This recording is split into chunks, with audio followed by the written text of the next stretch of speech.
Amén. Gracias a Dios, hermanos. Vamos a tomar nuestras Biblias, por favor, hermanos, con nuestra mano derecha y vamos a repetir nuestro pacto de compromiso con la palabra del Señor, que dice, hermanos, esta es mi Biblia. Soy todo lo que dice que soy. Tengo todo lo que dice que tengo y puedo hacer todo lo que dice que puedo hacer. Hoy recibiré la palabra de Dios. Confieso que mi mente está abierta y mi corazón está receptivo. Nunca más seré igual. Estoy a punto de recibir la incorruptible, indestructible, siempre viva semilla de la palabra de Dios. Nunca más seré igual. Nunca, nunca, nunca. Nunca más seré igual en el nombre de Jesús. Amén. Padre, te damos gracias, Señor, en esta hermosa mañana, Padre Santo, donde tú nos has bendecido, Señor, a través de esta lectura bíblica. Padre Celestial, Dios que no hace acepción de personas y que salvas a todo el que cree, en el nombre de Jesucristo, nuestro Señor, nuestro Salvador, te damos gracias por reunirnos hoy como tu iglesia. Mientras abrimos tu palabra en el libro de los Hechos, capítulo 10, para aprender de Pedro cómo compartir la fe con confianza, poder y urgencia, te pedimos que quites de nosotros todo miedo, toda excusa y toda indiferencia. Enciende en nuestro corazón el mismo fuego que ardía en Pedro cuando declaró: nosotros somos testigos, y también el Espíritu Santo. Que salgamos de aquí no solo informados, sino encendidos, listos para llevar el Evangelio a quien sea, donde sea y cuando sea. Usa este mensaje para que nadie se vaya igual. Habla, Señor, que tu iglesia escucha. En el nombre de Jesús oramos. Amén y amén. Amén. Pueden sentarse, mis amados hermanos, y que Dios les bendiga, hermanos. Que Dios les bendiga. Bien, el día de hoy, hermanos, vamos a ver un mensaje basado en el libro de los Hechos, capítulo 10, versículo 34 y 38, hermanos. 34, al 48. Y vamos a hablar acerca de aprendiendo a compartir su fe. Aprendiendo a compartir su fe. El mejor manual que tengo para poder enseñarles a cómo compartir la fe, obviamente es la Biblia, la palabra de Dios. Aprendiendo de otros cómo lo hicieron. Aprendiendo de Pedro cómo lo hizo. Aprendiendo de los apóstoles cómo lo hicieron. El manual está ahí, en la Biblia. La explicación está allí. Necesitamos abrir nuestros ojos espirituales. Necesitamos pedirle al Señor que Él nos ayude a comprender cómo podemos compartir nuestra fe en Cristo Jesús. Dice la palabra del Señor, hermanos, en uno de los versículos bíblicos que ustedes inclusive también tienen ahí, hermanos, en sus hojitas que, bueno, acá están las hojitas, ¿verdad? Que atrás de la computadora, por favor, Miguelito, si puedes ayudar a repartirlos. Muy bien, pero por mientras ayúdame a leer, hermanos, dice: y nosotros somos testigos de todas las cosas que Jesús hizo en la tierra de Judea y en Jerusalén, a quien mataron colgándole en un madero. Nosotros somos testigos, es la palabra clave para este mensaje. Hechos 10, 39. Estamos continuando nuestro estudio en el libro de los Hechos. Y cuando tengamos ese libro y cuando lo comprendamos, quiero que usted se imagine en medio de una situación que Pedro y en este caso Cornelio estaban viviendo.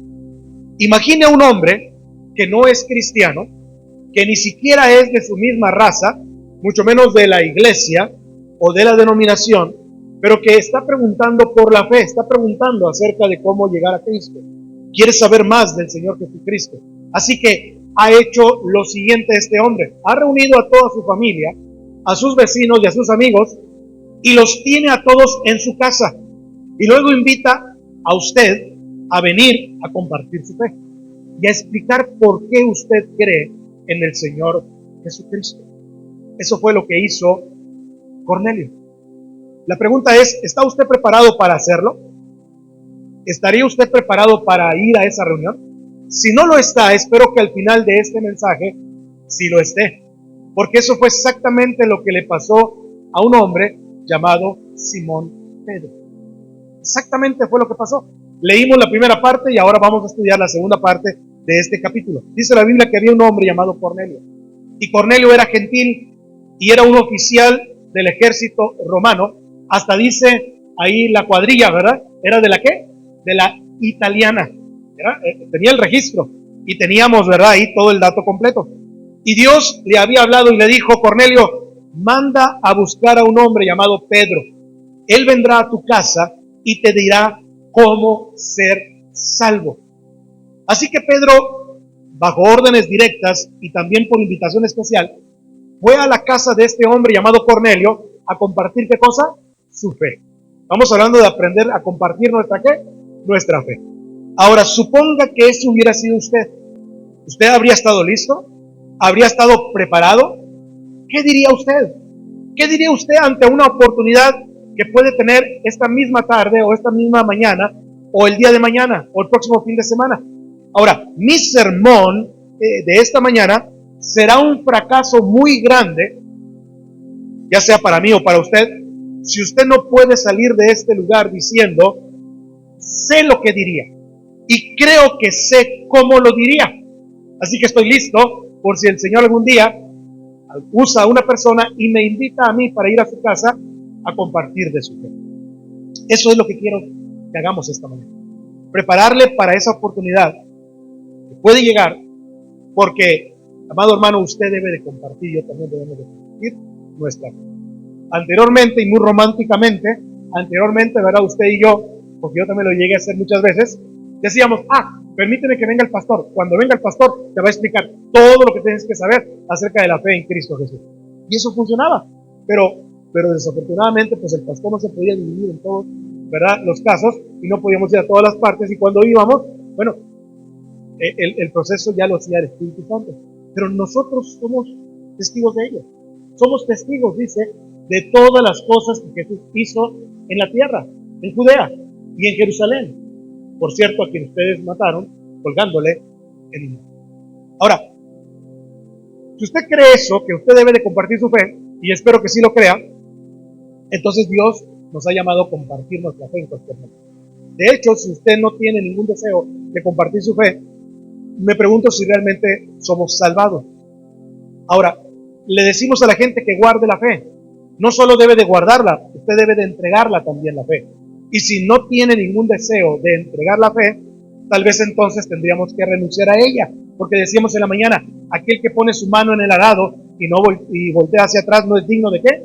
De ser discípulo del Señor. Pero aquí está Cornelio. Tiene a sus amigos y a sus vecinos, tiene a sus hijos ahí, y los tiene a todos ahí. Y entra Simón Pedro a dar su testimonio. Ahora, él da un testimonio triple, o una confirmación triple del Evangelio, ¿sí? Y quiero poner esas tres cosas en su corazón y en su mente el día de hoy. Pero antes de llegar a ellas, quiero que vea el versículo 34, hermanos, porque es una clave muy importante. Versículo 34, lo leemos todos juntos. Dice: entonces Pedro, abriendo su boca, dijo: en verdad comprendo que Dios no hace acepción de personas. Ahora, nosotros ya estamos muy discipulados y ya tenemos un conocimiento de que verdaderamente Dios no hace acepción de personas. Y me encanta esto que está hablando aquí la Biblia, porque Pedro era un ¿qué?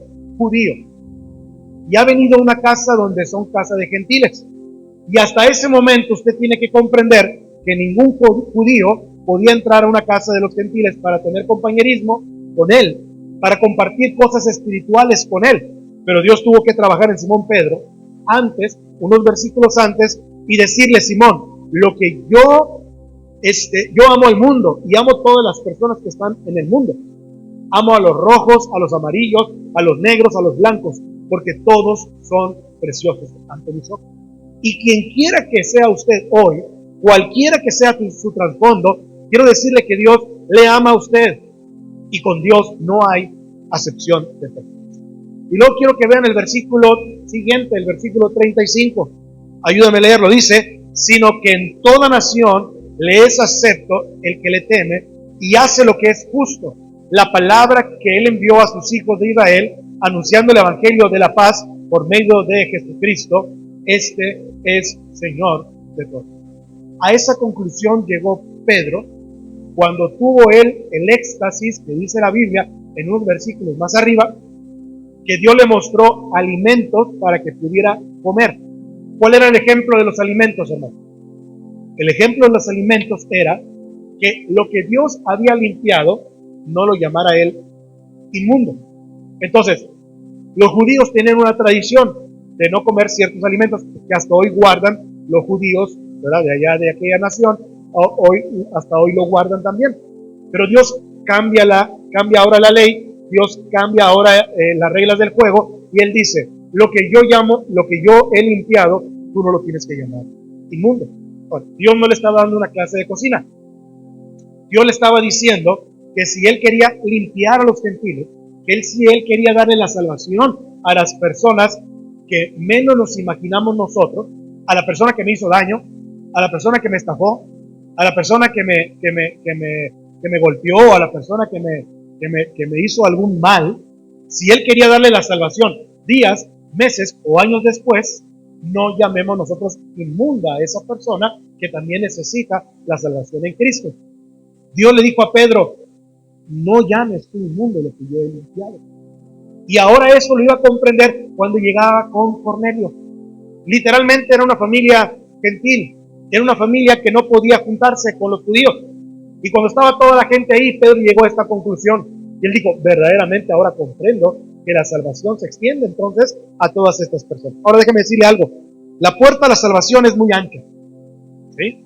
La puerta. No hay acepción de personas. Todo el que quiera venir puede entrar. Todo el que quiera venir. Y vamos a ver en el versículo 43, que la Biblia dice que todo aquel que crea en Él recibirá perdón de los pecados. Dios no dijo que algunas personas pueden ser salvas y otras no. Que algunos están en un grupo selecto. No. Con Dios no hay acepción de ¿qué? De personas. Ninguno, en absoluto. El Señor no quiere que ninguno perezca, dice la Biblia. Si usted va al infierno, o una persona va al infierno, un Dios con el corazón quebrantado le verá caer al infierno, porque Dios le ama. No es el plan de Dios que usted muera y vaya al infierno, porque de tal manera que dice, amó Dios ¿a quién? Al mundo. Y no queriendo que ninguno perezca, sino que todos procedan al arrepentimiento, según de Pedro 3:9, el primero era Juan 3:16. Pero la segunda cosa es que si usted va a ser salvo, si va a ser salvo por Jesús o no va a ser salvo en absoluto, eso es lo que dice este versículo. Este es Señor de todos, de todas. Jesús no es un buen camino al cielo, hermano. Jesús no es el mejor camino al cielo. Él es el único camino hacia el cielo. ¿Cuántos dicen amén? El único camino, la verdad y la vida. Si Jesús no es el único camino, entonces no es ninguno de los caminos. Él no es solo uno de los caminos. O es el único camino o ninguno de los caminos. ¿Por qué? Porque Él lo dijo así en Juan capítulo 14, versículo 16. Ustedes ya lo conocen. Dice, yo soy el camino, la verdad y la vida. Y nadie viene al Padre si no es por mí, dijo Jesús. Ahora, ¿esto es verdadero o es falso? ¿Sí? Si es verdadero, Él es el único camino. Y si es falso, Él es un mentiroso y no es ninguno de los caminos. Así que usted no puede simplemente inclinar su sombrero ante Jesús y decir, pase Jesús por aquí, porque yo tengo respeto por ti. No, Él quiere que usted y yo y la gente inclinemos nuestras rodillas ante Él. Dice, para que toda rodilla se doble en el cielo, en la tierra y debajo de la tierra. Bueno, ¿por qué debería Cornelio creer eso, hermanos, entonces? ¿Por qué? Solo porque Pedro entra y dice, mira Cornelio, Cristo es el Señor de todos y ya todo el mundo se va a arrepentir. No, Él dio 3 líneas de evidencia para convencer y persuadir a Cornelio y a su familia, y quiere usar esas 3 mismas líneas de evidencia a través de usted para llevar a otros a Cristo, o para llevarle a usted, si es que usted y su familia no han sido salvados todavía, llevarle a Cristo. Ahora, la Biblia dice, hermanos, que un cordón de 3 dobleces, ¿no? ¿Qué dice? No se rompe fácilmente. Por eso es que estas 3 cosas que Pedro utilizó para que usted y yo pudiéramos compartir nuestra fe, es un cordón de 3 dobleces. Tenemos que utilizar las 3 cosas para evangelizar el día de hoy, el día de mañana y toda nuestra vida. Sabía que ganar almas no es solamente un mandamiento de Dios, sino que es un gran privilegio Una maravillosa oportunidad que Dios le da al ser humano. Déjenme decirles por qué. Dice que un ángel había visitado a quién, hermano? A Cornelio. Ustedes están ahí siguiendo la lectura bíblica. Un ángel había visitado a Cornelio antes. Y el ángel le dijo a Cornelio: Cornelio, ve y trae a este hombre llamado Pedro, y él vendrá y te dirá cómo tú y tu casa pueden ser salvos. Ahora, espérenme un momentito. ¿Un ángel le dijo eso? ¿Un ángel? Un ángel hablando con Cornelio le dice: ve y busca a Pedro para que te diga cómo puedes ser salvo. Mi pregunta es, ¿por qué el ángel simplemente no le dijo cómo ser salvo a Cornelio? Porque Dios nunca le dio la gran comisión a los ángeles. Se la dio a los seres humanos, a usted y a mí. Nosotros tenemos un privilegio que los ángeles no tienen. ¿Sí lo sabía usted eso? Ningún ángel puede ser ganador de almas. Dios nunca envió un ángel a ganar almas.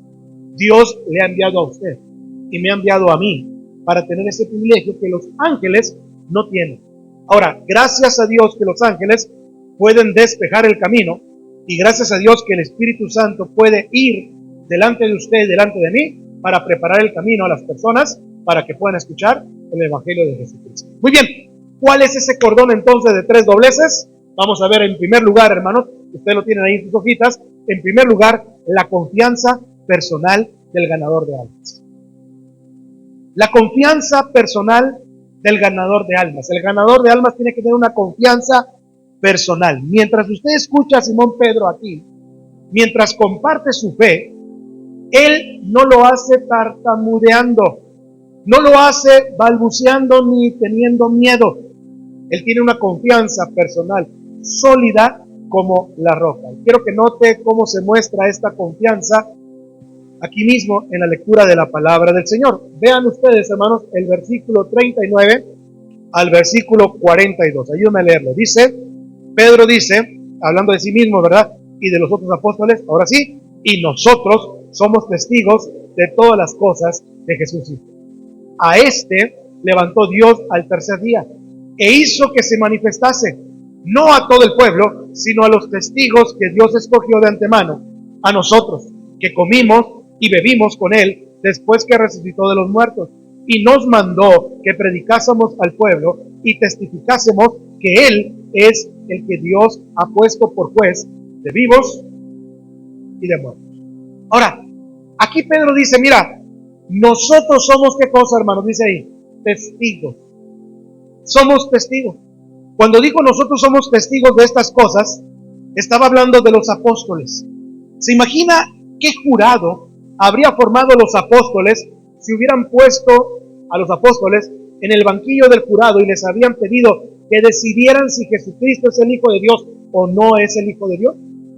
Ahora, piensen los apóstoles. Primero estaba el apóstol Juan. Juan era joven, filosófico y muy observador. Segundo estaba Pedro, era pescador brusco, bocón. Después estaba Simón el celote, que era un fanático político de derecha. Luego estaban Natanael y Tomás, que estaban inclinados a dudar, los dos. A Tomás le llamamos el incrédulo. Y estaba Mateo. Mateo era recaudador ¿de qué? De impuestos. Hombre de negocios y algo experimentado. Ya estaba curtido en los negocios. Luego estaba Andrés, tímido y gentil, que se llevaba bien con los niños pequeños. Luego estaba Felipe, que era astuto y calculador. Y estaba Santiago, el hermano de Jesús, que era muy directo y sin rodeos. Estos 11 hombres habían formado un jurado maravilloso. Y aquí están. Los 11 son muy distintos, pero había una cosa en la que todos estaban completamente unánimes. Y era que Jesús era el Señor y era el Salvador del pueblo. Muy interesante. Muy interesante. Ahora, miren nuestra congregación y las congregaciones que han sido salvadas. Si usted mira la congregación de lado a lado, de un lado hasta el otro, nos vamos a poder dar cuenta que somos completamente distintos.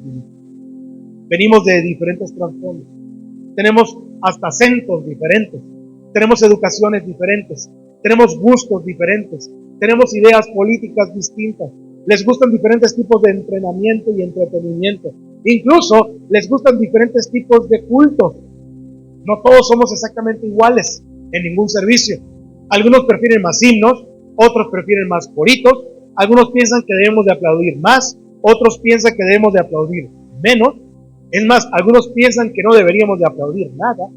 Algunos piensan que los cultos deben ser más largos, otros piensan que algunos deben ser más cortos, algunos piensan que deberíamos reunirnos a otra hora. Y oigan, uno no puede ser pastor ni puede venir a todos los cultos de la iglesia si ofreciéramos toda la variedad de cultos que a la gente le gustaría. ¿No es cierto? No podríamos ni siquiera nosotros venir a esos cultos. Y saben una cosa, somos muy diferentes. Y algunos de nosotros somos hasta raros. De hecho, una de cada 3 personas en un grupo mediano hacia grande es un poco rara. Si no ellos, entonces usted o yo soy raro. Pero somos diferentes. ¿Qué nos mantiene verdaderamente unidos? Exactamente lo mismo que mantenía unidos a estos 11 apóstoles. Su nombre es Jesús. Su nombre es Jesucristo. Porque si quitamos a Jesús de esta iglesia, no hay ¿qué? Iglesia. No vendríamos aquí, ni seríamos el tipo de personas que somos, ni tendríamos el amor que decimos tener, ni el gozo que tenemos, ni la unanimidad que tenemos, ni la fuerza, ni el poder de Jesús si Él no estuviera aquí. ¿No es cierto? Eso es lo que sería. Estos 11 hombres estaban unidos, soldados unos a otros, uno en el Señor Jesús. Y déjenme decirles una cosa, que estaban los 3 completamente convencidos. Y Dios quiere que esta mañana podamos nosotros estar convencidos de compartir nuestra fe. Ahora, déjenme decirles algo acerca de estar confiado. Número 1, de este primer punto, número 1, ellos hablaron de la vida de Jesucristo de una manera virtuosa. Hablaron de la vida virtuosa del Señor Jesucristo. Eso es lo que usted tiene que hablar. Usted no tiene que ir a un seminario teológico para poder compartir su fe. Primero tiene que tener la confianza de que Cristo ha cambiado ¿qué cosa? Su vida. Y hay 3 cosas que de Cristo ustedes tienen que saber. Número 1, la vida virtuosa ¿de quién? De Jesús. No tienen que saber de mí. Yo soy un hombre pecador y puedo fallar y fallo muchas de las veces. Es más, estoy en el proceso de llegar a ser como Él, pero estoy en el proceso. Estoy en el camino. Caigo, fallo, estoy claudicando, pero Dios me levanta, Cristo me levanta, porque mis ojos están puestos en Él, en Cristo Jesús. Pero voy a decirte una cosa, lo que podemos tener en común y compartir es que debemos de hablar la vida virtuosa. La vida virtuosa. Ya lo que dice el versículo 38, Pedro comienza a hablar de cómo, ayúdenme, Dios ungió con el Espíritu Santo y con poder a Jesús de Nazaret y cómo éste anduvo haciendo bien. De eso tenemos que hablar. Ellos lo vieron su vida, vieron que Él era bondad infinita e hizo milagros. Dice que anduvo haciendo bienes y sanando a todos los oprimidos por el diablo, porque Dios estaba con Él. Vieron tanto su carácter como sus obras. Fueron testigos oculares de estas cosas. Y puedo oír a Pedro diciendo, mira, sí, yo sé que convirtió el agua en vino, porque bebí un poco. Yo sé que caminó sobre el agua. ¿Sabes por qué? Porque salí del bote, me hundí en el agua y caminé sobre el agua con Él. Yo sé que resucitó muertos, lo vi con mis propios ojos. Yo sé que sanó a los leprosos. Vi la transformación con mis propios ojos. Yo sé que fue transfigurado porque estuve con Él ahí. Estaba con Él en el monte, fui testigo ocular de su majestad y oí la voz del cielo. ¿Qué va a decir? Pero yo no estuve viviendo en la época de Jesús. Bueno, lleve esto a su vida personal. ¿Qué hizo Cristo en usted?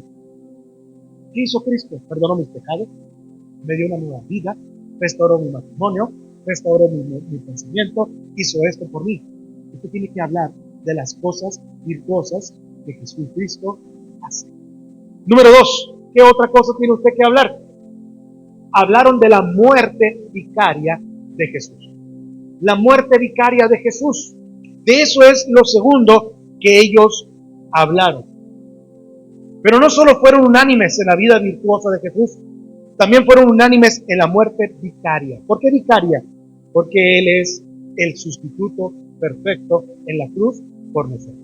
Vean lo que dice el versículo 39. Dice, y nosotros somos testigos de todas las cosas que Jesús hizo, tanto en la tierra de los judíos como en Jerusalén, al cual mataron colgándole en un madero. Nosotros fuimos testigos de todas estas cosas de las que Jesús hizo en la tierra de Judea, en Jerusalén, a quien mataron colgándole en un madero. La muerte vicaria de Cristo.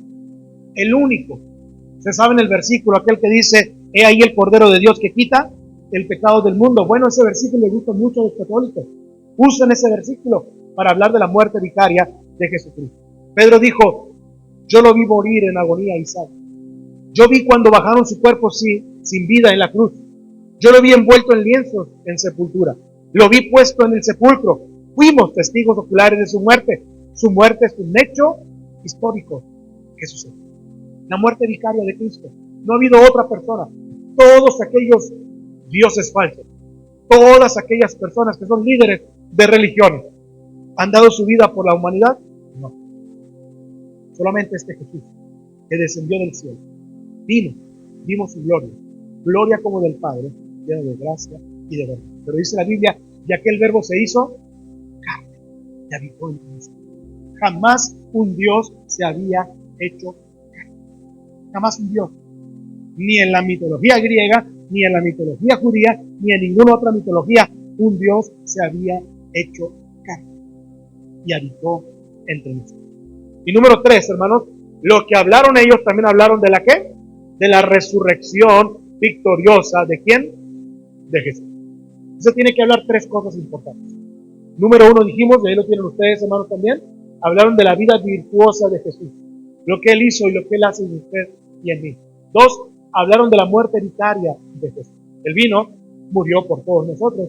Y 3, hablaron de la resurrección victoriosa de Jesús. Vean lo que dice el versículo 40. Ayúdame a leerlo, por favor. Dice, a este levantó Dios al tercer día e hizo que se manifestase, no a todo el pueblo, sino a los testigos que Dios escogió de antemano, a nosotros, que comimos y bebimos con Él, después que resucitó de los muertos. Bueno, a ver, Pedro, ¿de dónde sacas toda esta confianza que tienes para hablar de Jesús?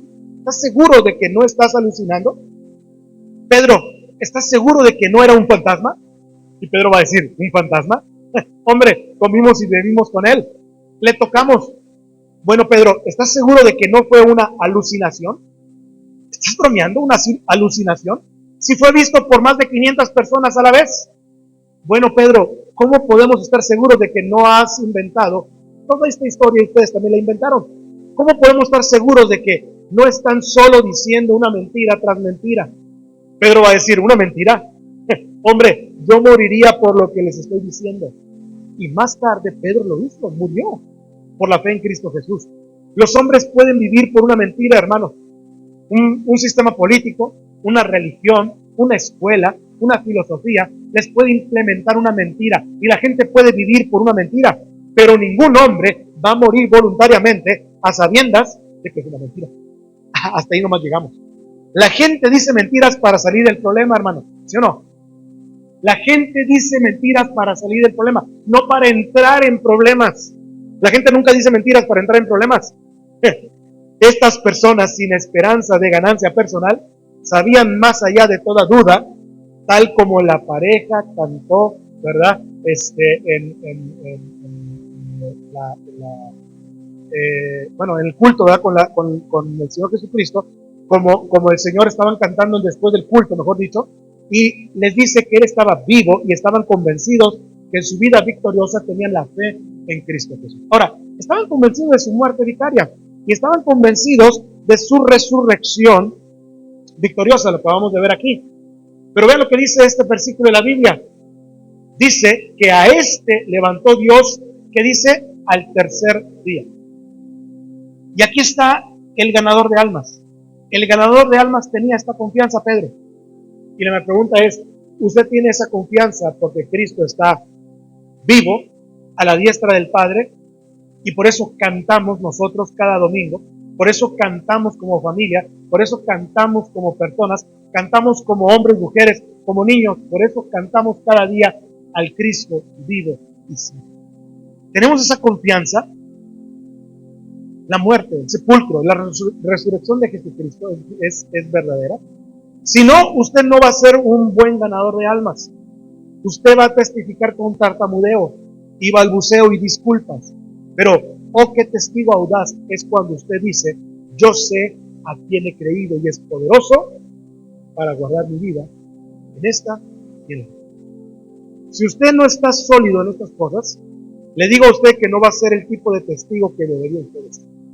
Estoy tan agradecido de que servimos a un Salvador resurrecto, resucitado. Él es el mayor líder de todos los pueblos. Él es el Señor de una nueva humanidad. Él es el Salvador del mundo porque murió y ha resucitado gracias a Dios. Dice que Dios le levantó al tercer día de los muertos. ¿Cuántos pueden decir amén? Ahora, esta es la primera cosa que usted debe sentir como ganador de almas. La confianza en que el Salvador hizo esas tres cosas. La vida virtuosa del Señor Jesucristo. Número 2, ¿qué dije ahí? Ahí lo tienen ustedes. Número 2, la muerte vicaria. Y número 3, la resurrección, ¿qué?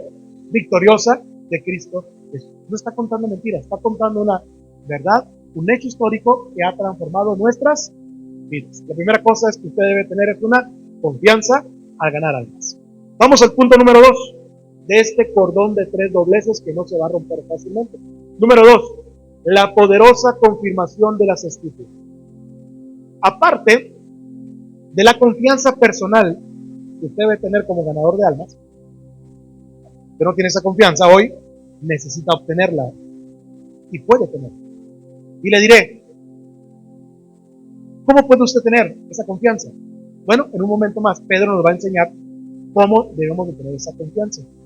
En segundo lugar, recuerden que dije que un cordón de 3 dobleces no se rompe fácilmente. Y aquí está la segunda cosa, no solamente está la confianza personal de usted como ganador de almas, sino que está la poderosa confirmación de las Escrituras. Vean, no es suficiente que usted diga, bueno, yo sé esto, o yo siento aquello. Incluso, si usted es un testigo ocular, porque alguien puede decir que usted malinterpretó lo que vio, o tal vez lo inventó, o tal vez es autosugestión.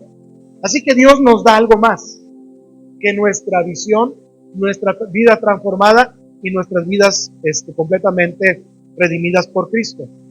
Dios nos da una poderosa confirmación a través de la palabra y de las Escrituras. Por eso el segundo punto es importante que usted lo comente. Vean lo que dice el versículo 43. Ayúdame a leerlo, por favor. Dice, de este dan testimonio todos los profetas, que todos los que en él creyeren recibirán perdón de pecados por su nombre. ¿Se fijan? El versículo 43 dice que de esto dan testimonio todos los profetas. Cuando está hablando de los profetas, está hablando de las Escrituras, de la palabra de Dios. Ahora, de este dan testimonio los profetas. ¿De qué estaba hablando Pedro aquí? Bueno, está hablando del Antiguo Testamento y está diciendo que todos los profetas del Antiguo Testamento son unánimes acerca de Jesús. No algunos de los profetas. Dice que todos los profetas daban testimonio ¿de quién? De Jesús, desde el Antiguo Testamento. Pedro dice, mira, todos estamos unánimes, somos testigos. Pero ahora no solo está el testimonio del ganador de almas, ahora está el testimonio de las Escrituras. Las Escrituras dan testimonio de mí, decía Jesucristo. ¿Jesucristo cumplió las Escrituras del Antiguo Testamento? ¿Sí o no? Claro que sí. Ahora, usted es una persona pensante. Permítame decirle que hay más de 300 profecías en el Antiguo Testamento que fueron cumplidas directamente por el Señor Jesucristo. 300. No una, no dos, y aparentemente hablan de Él. No. Déjenme decirles que al preparar un mensaje como este, se me vino a la mente otro mensaje que quiero compartir con ustedes, que voy a titular El Cristo en el Antiguo Testamento. El Jesús en el Antiguo Testamento. ¿Dónde aparece Jesús en el Antiguo Testamento? Pero déjeme decir una cosa. Hay personas que ven estas escrituras cumplidas y dicen, bueno, eso es solo porque lo arreglaron. Es solo porque Jesús y sus apóstoles arreglaron que las escrituras hablasen de Él. Lo organizaron para que cumpliera estas escrituras y por eso tú crees que Jesucristo cumplió todas las escrituras. ¿Y saben una cosa? Yo estoy de acuerdo con ellos. Jesús arregló las escrituras para poderlas cumplir. Déjenme decirles qué fue lo que Jesús arregló. Y ahí lo tienen ustedes.